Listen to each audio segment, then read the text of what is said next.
set out now in a box upon the sea.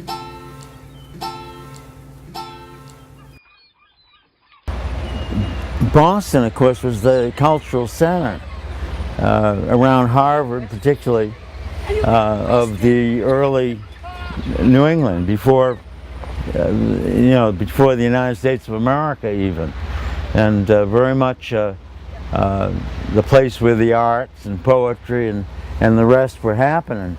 And the young Unitarian second generation, Emerson and Thoreau, went to Harvard and became young ministers, in the area. They started rebelling against the more conservative older generation and their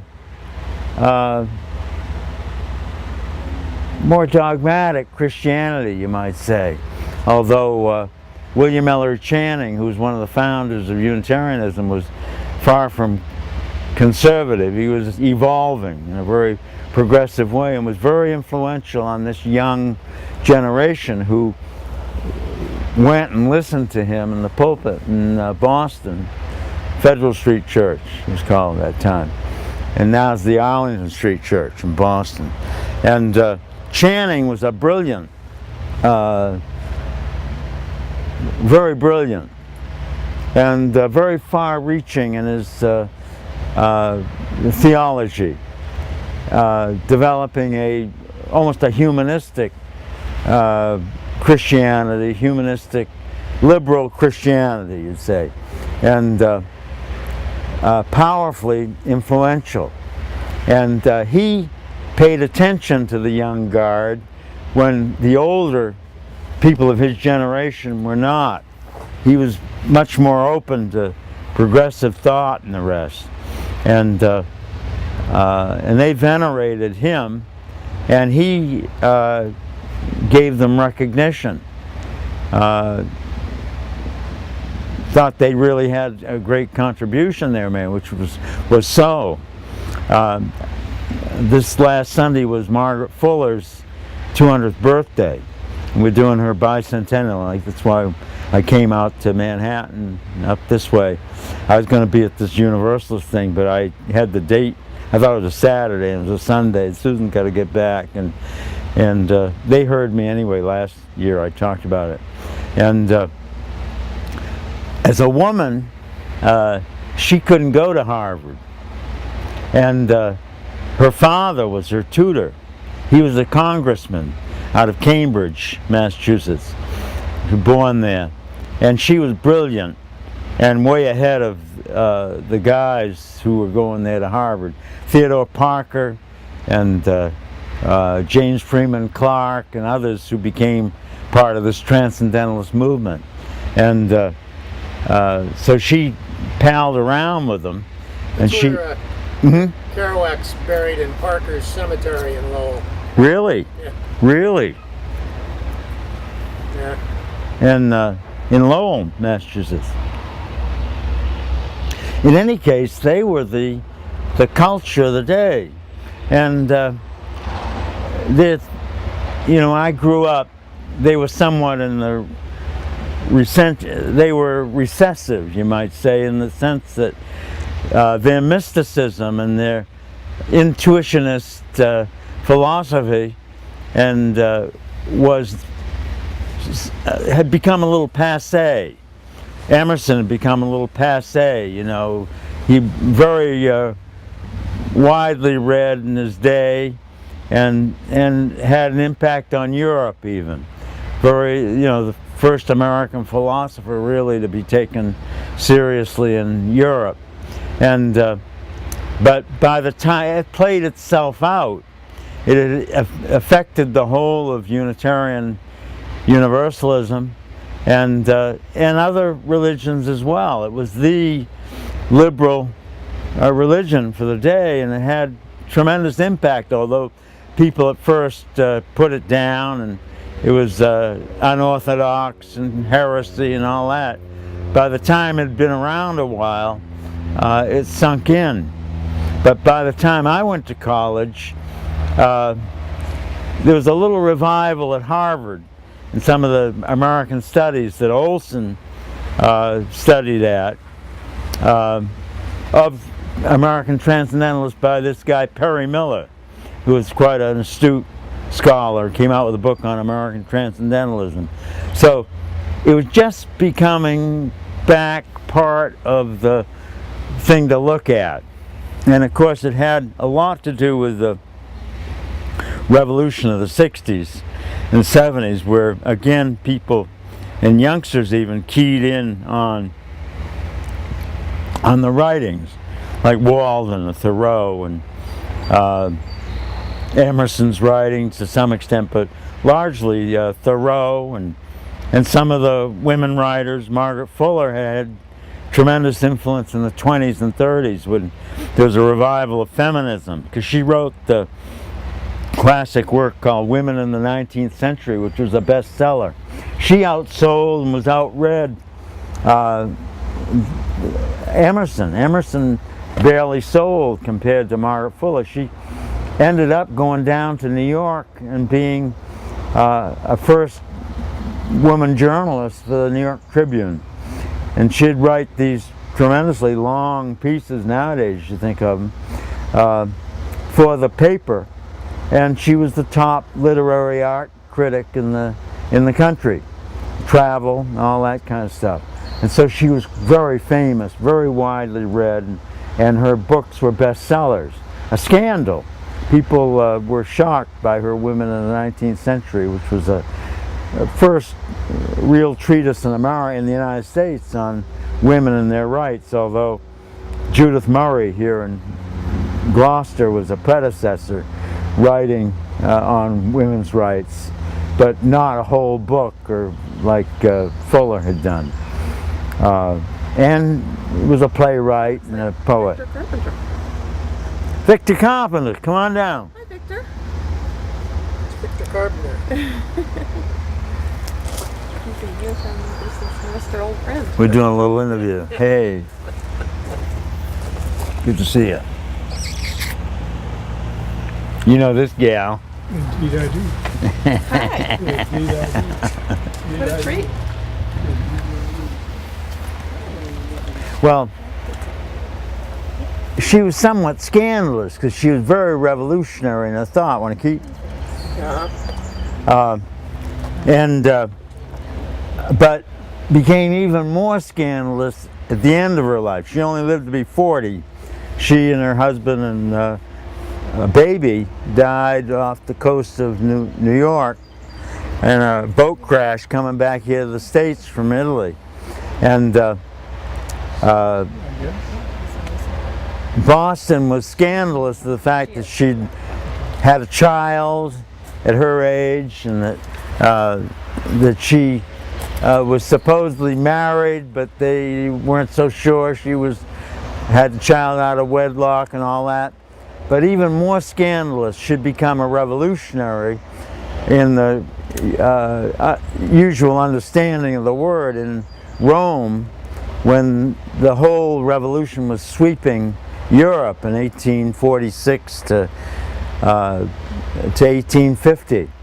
And all the countries were having a class revolution where the masses of people were inspired by nationalism and by class uprising to form republics and get rid of the aristocracy and the church and everything else. Well, this was scandalous that she had this husband who was part of fighting in the revolution. She was first-hand friends with the leaders of the Italian Revolution, sending back dispatches to the New York Tribune about the ongoingness of the revolution.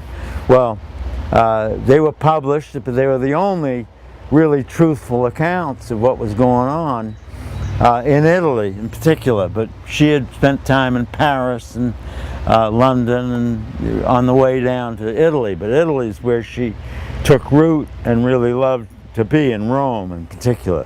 So there was a lot of, I mean, between this political ground was really also Vincent, and I mean that's one reason I think that there's another connection between Vince and Olson, even though Olson wasn't radical politically like Yeah. Vincent was. There still was this,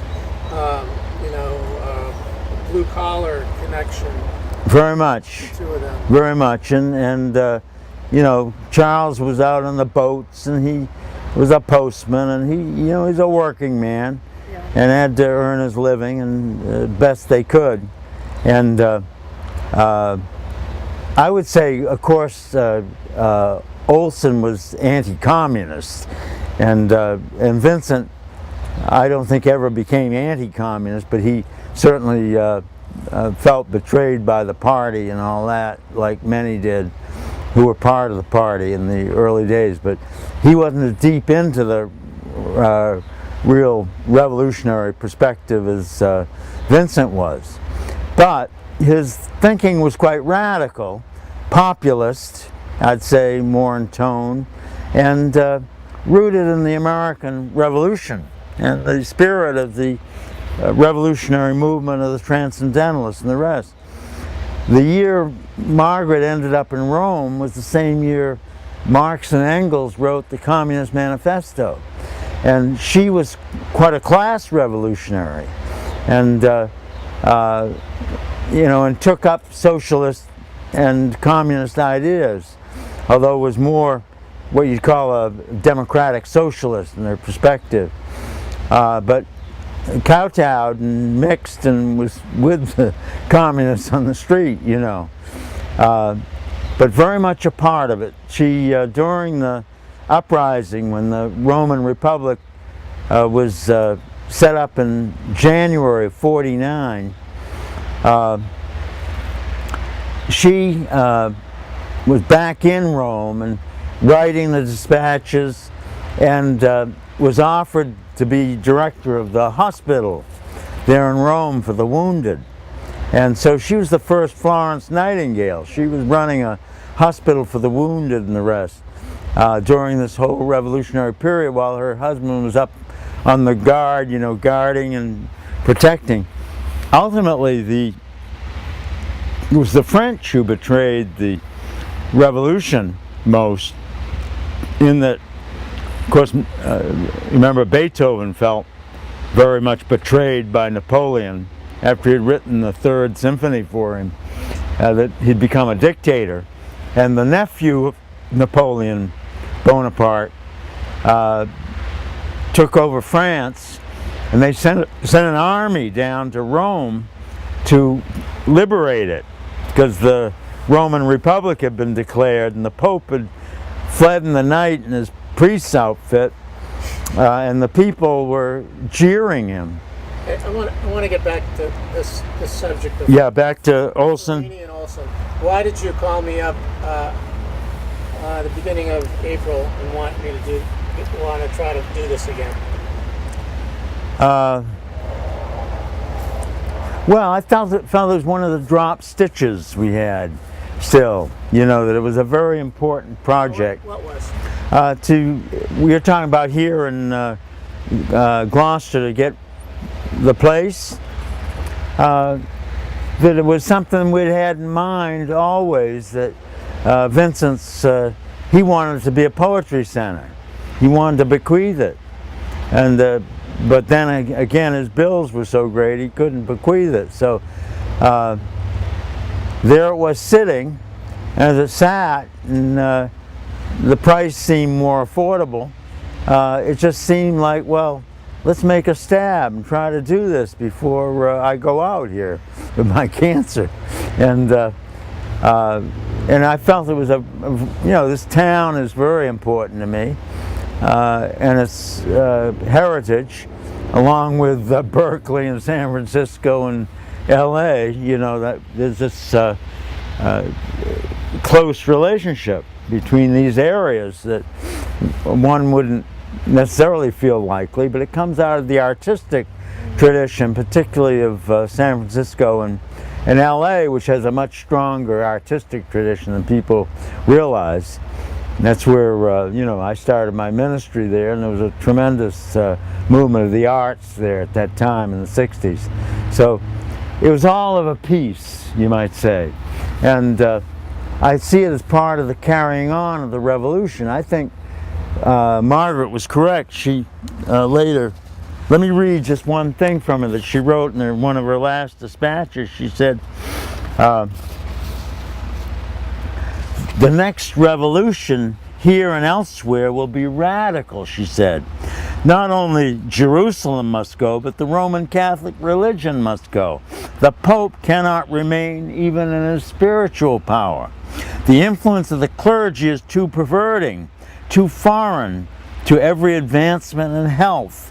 Not only the Austrian and every potentate of foreign blood must be deposed, but every man who assumes an arbitrary lordship over fellow man must be driven out. It will be an uncompromising revolution. England cannot reason nor ratify or criticize it. France cannot betray it. Germany cannot bungle it. Italy cannot bubble it away. Russia cannot stamp it down nor hide it in Siberia. The new era is no longer in embryo. It is born. It begins to walk. This very year sees its first giant steps and can no longer mistake its features. Men have long been talking of a transition state. It is over. The power of positive, determinate effort has begun. A faith is offered. Men are everywhere embracing it. The film is hourly falling from their eyes, and they see not only near but far duties worthy to be done. God be praised. It was a dark period of the skeptical endeavor and work, only worthy as it's helping to educate the new generation. She's talking about the downfall of the Roman Republic that had been crushed. It was a dark period, but it was watered with much blood and tears. God be praised. That time is ended, and the noble band of teachers who have passed the past ordeal of the furnace and den of lions are ready now to enter for the elementary class. Well, the revolution has been continuous since that time, and we've seen upsurges and attempts to crush it. Obviously the 60s and 70s were a resurgence in this country. We thought the revolution was here, and they moved in with malignant force, you know, to kill leadership and destroy it, but they couldn't destroy it. And we would have never had an Obama elected president without what people did in the 60s and 70s, and back to transcendentalism and to these original pioneer people who saw themselves outwardly as revolutionaries. Well, today in New England, they're a little scared of the word revolution. In the East, they're a little more scared of it than in the West, but they don't associate it with the nonviolent revolution, which is what's necessary and the only possible kind of revolution in our time. And we've had examples of it in our own time. Giants who have been here with us, who showed the way, and it's still percolating. In fact, the moment now is open for it to be consummated. And my one regret is I think that the next 10 years we're going to see a consummation of some of these things. It will be outwardly recognized. People will not be scared of the word, and they'll be able to see that we've got to make great transformation in this country of the economic and social distribution of wealth, and the ability to live in the world on a peaceful, harmonic basis of all cultures and people. And we're ready for it. And the masses of people are more ready for it than they were in the 60s and 70s. So it's continuous. It's a permanent, ongoing effort that even, you know, Jefferson said had to be watered with the blood of every generation. It always has to be reconstituted and reworked and regenerated. you said in one of your emails, you quoted Olson, you said in one of his poems where he said it's unfinished business. Stretching out from our feet. Stretching out from our feet. Yeah, and it is. So he was a revolutionary. He was not a socialist. I think he had some socialist inklings, but he's democratic in his perspective. And he, even though he had a kind of an elite attitude about things, and he was, you know, way ahead, very visionary. But he was steeped in the tradition and culture and trying to keep it alive all the way back to the early Greeks, before Aristotle and Plato, back to Democritus and Heraclitus and the pre-Socratics. And it's a great heritage, and he enlivened it. He was educated in Cambridge, but he was not of it. You know, he was beyond the academy, and that's why I like Vincent. They were people who were very self-taught, as well as willing to dive into the academics, but not to be of it, and to be critical of it, and at the same time cultivate what was the wheat, you know, from the chaff. They were great figures, and you know, we were lucky to be around them.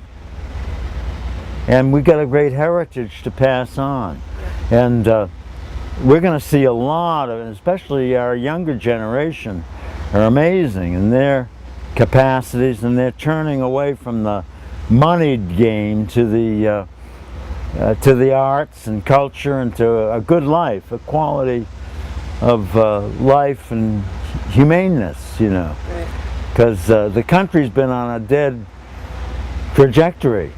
It's come to a dead end almost. I mean, Obama hasn't yet been able to bring the empire home, you know, but I think his intention is to have a world of peace, and he cares about people, and he's got you know, also class attitudes of the needs of the poorer people, poorer working people. Yeah. But he needs to be supported as a person and criticized in his policies. There's a difference between the two, and we need to reach out to each other in what Baraka calls the united front. That we can't discard anybody, even the rich. You know, should not be discarded. They need to be taken from their great power and their dominance, but they need to be cultivated. There are many of our allies among the wealthy people. They know better. They know they're probably Rockefeller was more of a Marxist than anybody. You know, they knew about class power and class struggle, and you know, they certainly knew about class struggle. So, what would you tell me your vision for this house? Well, my hope is it'll be one of many, but at least a outpost, you know, a project for the cultivation and making available what I was able to come in touch with in my life, what Vincent was able to come in touch with in his life, you know, and be both a good little library of resources and a place where writers, because the writers are very important, the artists, this is a revolution of the arts. The arts are central to it. And the filmmaking now, you know, the most modern of all the arts. The power of our ability to educate and learn and cultivate our humanity together. And we do it together. These transcendentalists were a whole coterie of people who learned with each other. They weren't individualists, even though Emerson is held up as one of his great individualists, they did stress the uniqueness of human personality, but not as singular beings separated off from other people. It was all a communal effort, a community of learners together. And we all depend on each other. We need each other very badly.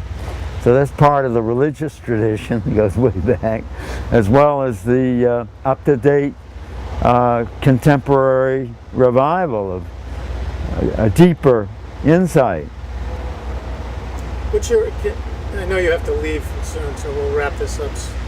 But just give me your impressions of those early days, walking over to, going over to 126 East Main Street, knocking on Vincent's door, and what you got, what you well, it was a time. It was a time of. Actually, to preface that, Mhm. There's this quote that Annie was talking about of Peter Nastus.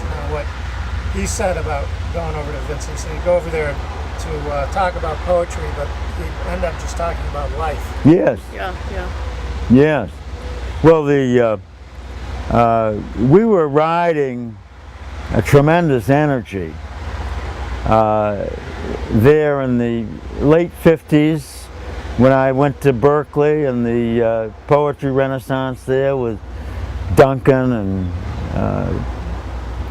Ferlinghetti, and Ginsberg was out there, of course, and Kerouac and Snyder and all those people. So the tremendous energy in the cultural circles, you might say, just the learning and the sense of transformation that was possible. We felt the whole world was open to us, particularly the West Coast. You'd have that feeling because things weren't closed off as much, and there was a real revolutionary spirit. And then to come back, out of that, Cambridge was a little staid in its own way, but it too was a very exciting center for learning, and came up against all kinds of people from very cosmopolitan, and so to come back then and be able to connect with what was happening here, particularly with Olson and Creeley and Vincent and Gloucester, which was really alive and happening, was a very strong kind of bi-coastal warp and woof, you might say, and gave a very exciting context for what was going on. That spirit went on pretty well into the middle 70s, and then it got submerged somewhat by people turning back to get their lives together and live their lives and whatnot. We thought we had somewhat turned a corner away from the Johnson-Nixon war and all that. I want to be more specific. Because my impressions of going into that, Vincent didn't have a pot to piss in, so he was a monk, Right. and he lived in this 600 square foot space. But as soon as you walked into that space, there was like a vibe that got you, because it was like this little museum. Yeah. Right, right. And here was this curator that would talk to you about, whatever was on your mind. Sure. But he always had an open door. And that was what was so nice about Vincent. You knew that no matter when, it had to be daytime, not late at night or whatever. You knew that he had an open door, and he was relational, and he was going to dig right in, pick up where you left off. It could have been yesterday, 10 years ago, and there he was, and a steady presence. His presence in Gloucester was of extraordinary moment, and he knew people, they knew him, and he was not only a character, but he had character. and not seeped in the literary stuff. It wasn't like going to visit a. Robert Duncan was totally different, you know. Again, a great raconteur and a great human being, but very literary, very oriented around literature and studies and all that, very deep into it. You didn't necessarily have to have those reference points. No, You were talking with no. With Vincent, it was whoever you were, and you just relating. And he did a lot for a lot of people, I think. He had an open door, and they needed to talk, or he needed to talk, or whatever. And you always felt at home and connected, cross-continent. He was a very worldly guy for not leaving the town for a long time. And then he began to travel around, lived long enough to get out in the hustings. And but we had some wonderful times, him coming out to the West Coast. And he loved it too, coming out there.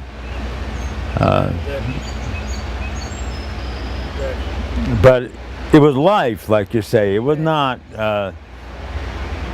The literature was just an offshoot. It was just. It was important, but not the center. The center were the human beings and your relational qualities, and he kept your eye on that. He wouldn't let you forget it. He kept his heart right on the center of things. Yeah. He wouldn't get lost. I mean, there are times and moments, but not very often.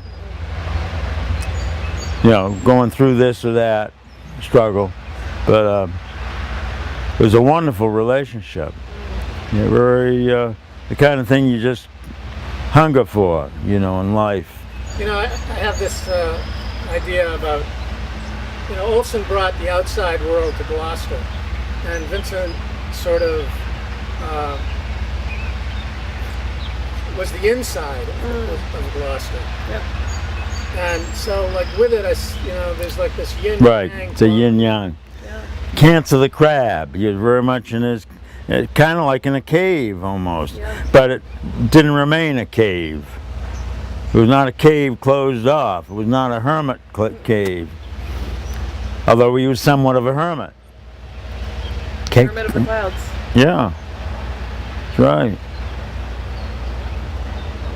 So how do we, like, maintain that sort of dynamic tension in this organization? Through the community gathering.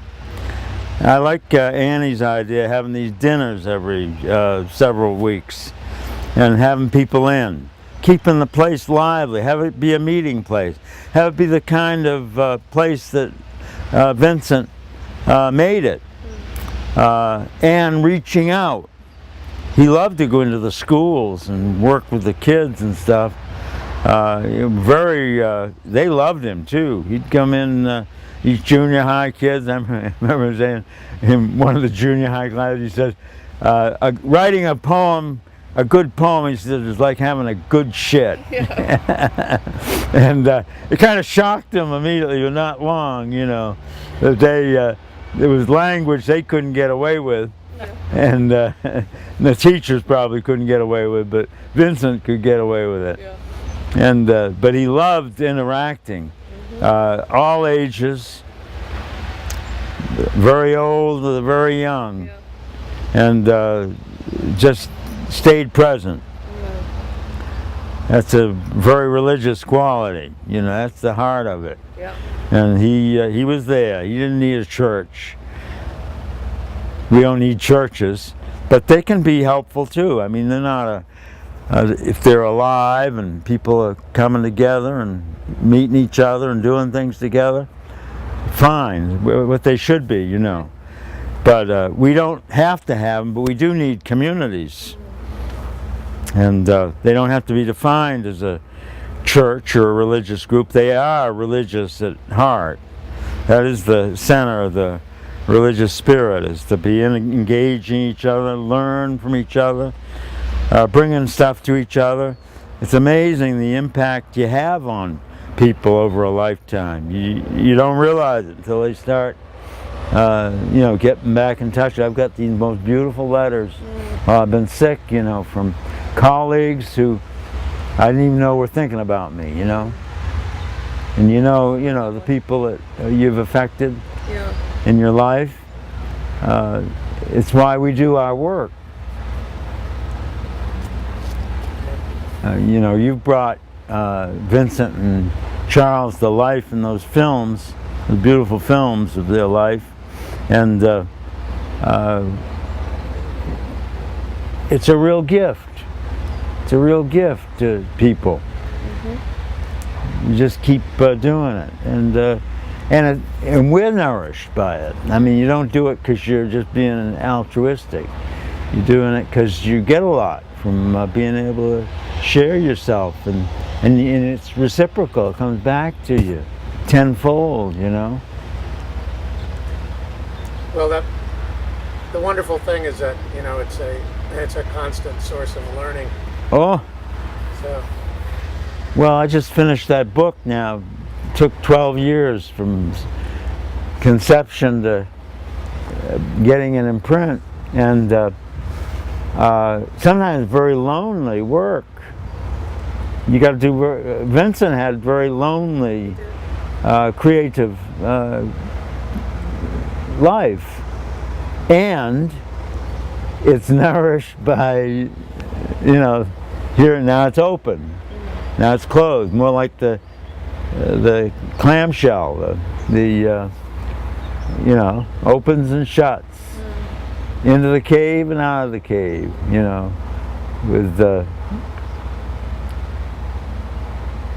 with the care and certain caution, because you'll get attacked. People who are out there get some stuff thrown at them. They got to keep on going. Realize that's part of the life situation. You get to be little pettinesses, and I mean, when Charles took the pen to Vincent and just stabbed him, but it was a gift. It was a gift. It was done out of care. Whether Charles thought of it that way or not when he did it, I think there was a certain jealousy and envy, and here's some competitor to him, But Vincent was not competitive. He didn't compete with people. He furthered people. Anybody who came to him, he helped them and helped them with their work. Encourage them. Just thought, be who you are. Do what you have to be. And I'm sure he did with your films. Well, there's only one Vincent Farini. There was only one Louis Armstrong. That's right. Charlie Parker. That's right. They're uniques. Right. They're uniques, and they're modular. They're modular. They give you a guide. What do you mean modular? They become a model to you of a human being in their fullest sense, and not to imitate, but to gather the same creative energy and do what you're able to do with what you, and everybody has some real gifts, and to find them and pursue them and develop them, and they don't stop. There's this beautiful drawing of Goya in his 80s, a self-portrait of an old man with a beard with two canes, and it says, "I am always learning." That's the thing, The really gifted ones, they're the gift is to keep on being open and keep on knowing there's another. This has led to here, and now this is going to lead to here, and find it, and pursue it, and stay at it, and see it through to the end. I set out now in a box upon the sea.